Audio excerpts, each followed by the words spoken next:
Good morning, good afternoon, good evening, wherever you are around this beautiful, beautiful world. I'm so excited today as I have an amazing guest. Everyone, please meet Gina Buckney. She is a global transformation director. She's a TEDx speaker. She's a self-help author and a workplace well-being champion. Welcome to the show, Gina. How are you? I'm great. Thank you so much, Biliana, and welcome everyone that is watching this live or watching this later. First of all, Biliana, you are bringing the energy, which I love, so I'm happy about that. So welcome. Well, congratulations, like huge congratulations for your TEDx. I'm so excited. For all of you, I put the link to Gina's TEDx talk in the comments, so go and check her TED talk. It's absolutely mind-blowing. I promise you, you're gonna have a lot of both moments on actually self-help. So how you feel as a TEDx speaker now? It has been a long dream. It has. I think, it has been a long time coming, but at the same time, it feels like it's been super fast as well. But I'm really proud of this one. I mean, I've done 2 TEDx talks now, but unfortunately one was in the midst of the pandemic and it had to be reverted to virtual. So you don't get that same energy and the audience and, meeting the other speakers face to face and feeling the nerves and standing on the red carpet. So now it's done. I feel like I can breathe again. My talk says about the breath work, but I feel like I can breathe again now and I feel proud, actually.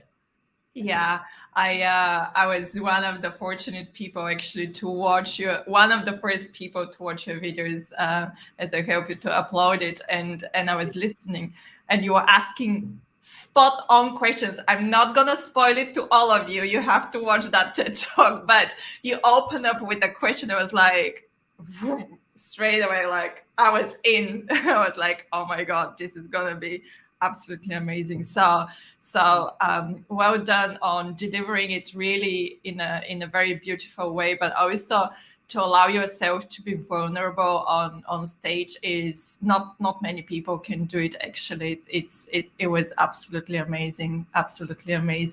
So why did you choose that topic? It's self-help has been your theme, but yeah, why exactly this topic?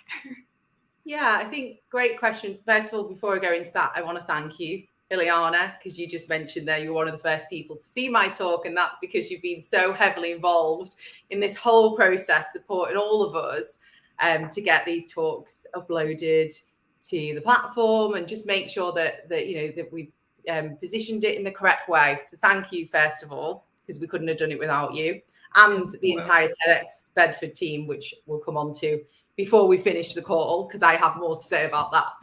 But this topic, you mentioned at the start of the talk, I raised some questions, and it really is just to get people to think. And that's why I wanted to do this journey of self-discovery, because over the last decade, since I've been going through my journey, it is all about thinking and just questioning what is, and how we can improve ourselves and how we can get over the things that maybe hold us back because we're a bit fearful to do it.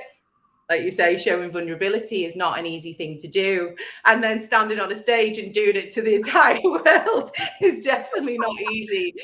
But I always like to challenge myself. And if you'd known me 10 years ago, 15 years ago, completely different person, and I would not have been able to do that. So it was more to share my knowledge, help others, but also challenge myself.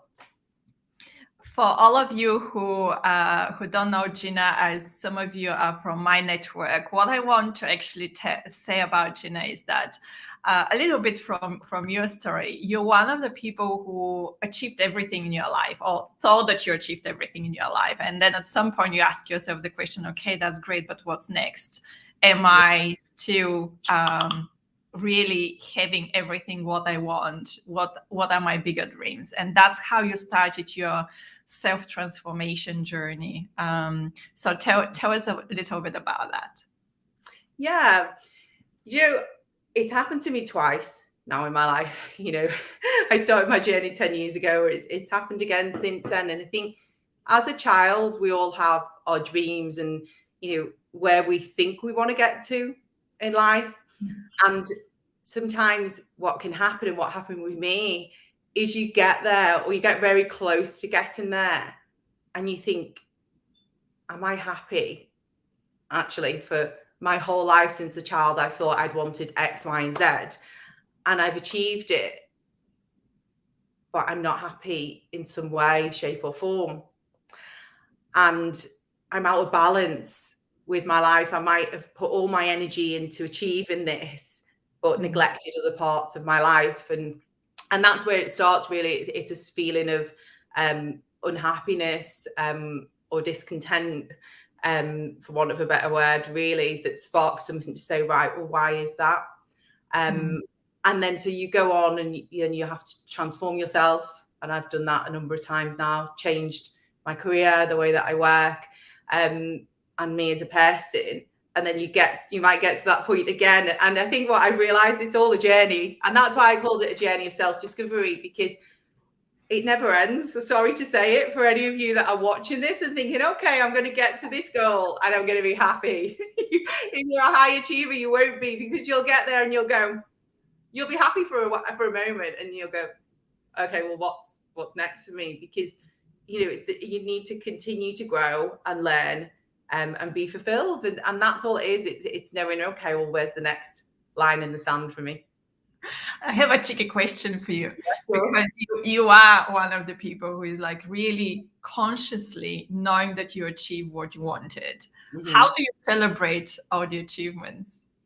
Oh, well, I like to celebrate. For anyone that knows me knows I like a good celebration, so we don't need to worry about that.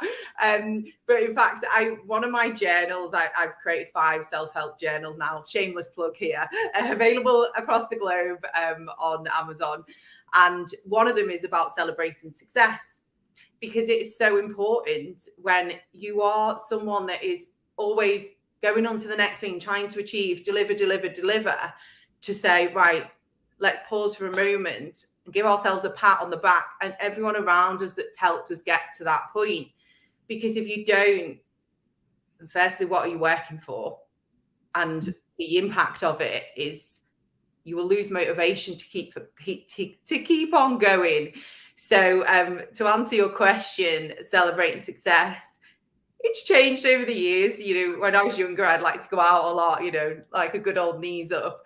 Now I have my little dog, you might see walk Angel Face, for those of you that have watched the talk or will watch it. He's here somewhere. So, you know, now it's like I might just want to do something with him, or, you know, go for a nice meal, maybe just treat myself to something. But it's less extravagant than it used to be, and less wild.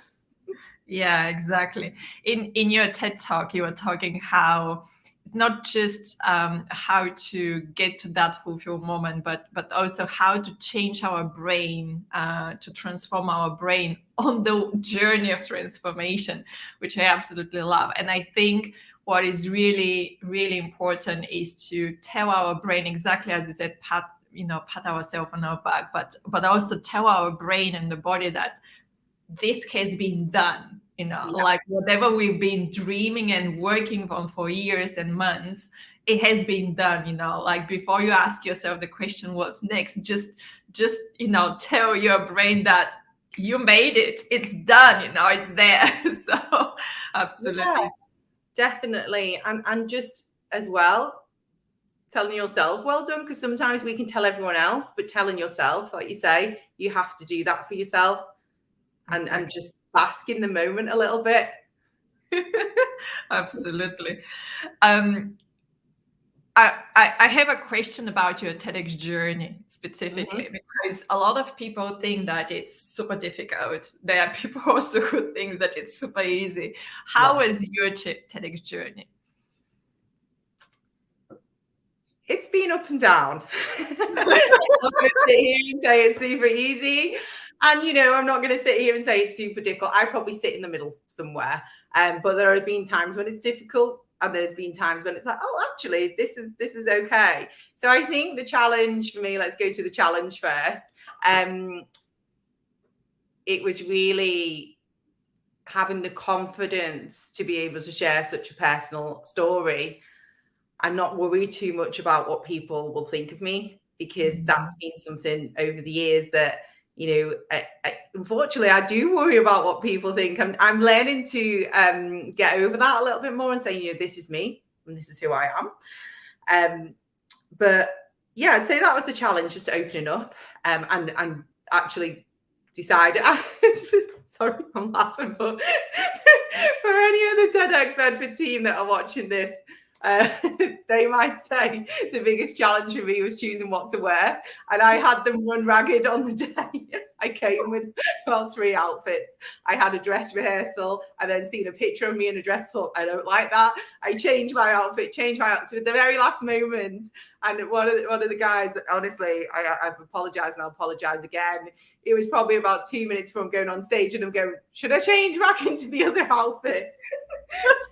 But I guess that comes to me again. That comes from a bit of, it's your confidence again. You know, that's a lack of self-confidence and saying, am I going to look okay on the stage for all of these people to see? And, you know, I think things like social media and that don't help these days, where it can, you know, really make us question ourselves and how we look. But you know what, you're absolutely right, because how it's not just to stand out with your words when you get on TED stage, it's also how you stand out for the eyes, how you pop out, like, from, because the stage was quite dark. It's really dark. Exactly. And to stand out visually, because after this, think about this, all of you watching, all the videos are uploaded on the amazing TED Talk channel on YouTube, as well as another 50 odd platforms. But when people go on TED channel, what happens is that they start scrolling down, and when they see someone who is like a screen which is almost pretty much black, and you can't see anything on the screen, the chance for someone to click on that video is quite low. But you were really standing out visually as well with your outfit. So well done on the last minute choice. Well, you know, the funny story about that is one of the outfits that wasn't even a selection. That was actually my comfortable clothes that I was coming down in, but luckily I had it. And I decided in the end I needed to feel comfortable on the stage, because I had a dress that was really standout, bright blue with a red belt, bit Superwoman vibes, and it would have stood out more visually wise, but I just wasn't comfortable. I think that's my advice to anyone who's going to do a TEDx talk, that you have to feel comfortable when you're going to go on the stage, especially if you're sharing such a personal story. You don't want to feel vulnerable about how you're looking and worrying about that when you have to focus on your talk and your delivery. So I would say there's some of the difficulties. I think to go on the flip side and answer your question about the journey and how it was for me, I'd say the easier parts were working with such a fantastic team. The support that I received from TEDx Bedford team, on yourself, Liliana, has been just incredible. And the other artists as well, because we really did create a community where we were all supporting each other on the lead up, on the day, and even now after the event. So, I mean, I've got goosebumps saying this, but that connection, that made it the easiest thing, and it was just really did help. Mm-hmm. Yeah, I fully agree. Like when it was the same for me with all the speakers who we were for my TEDx on stage. We're still super close. We closed the chat, but we're like, whenever we call each other, it's like we've been together for ages, you know, like really close friends, which it doesn't happen. I believe you will agree with me, but TEDx is so specific. Like it's not like any business conference or business stage. It's not like any kind of stage. It's not like motivational conferences and stage. It's just its own family, which is outside everything else, but it's so special. It's absolutely brilliant. It really is. And do you know what surprised me was, like you say, it felt like family. So when we were there, even with the audience, and for those of you that haven't been to a TEDx event, I would encourage you to go, because it's a great evening out for one.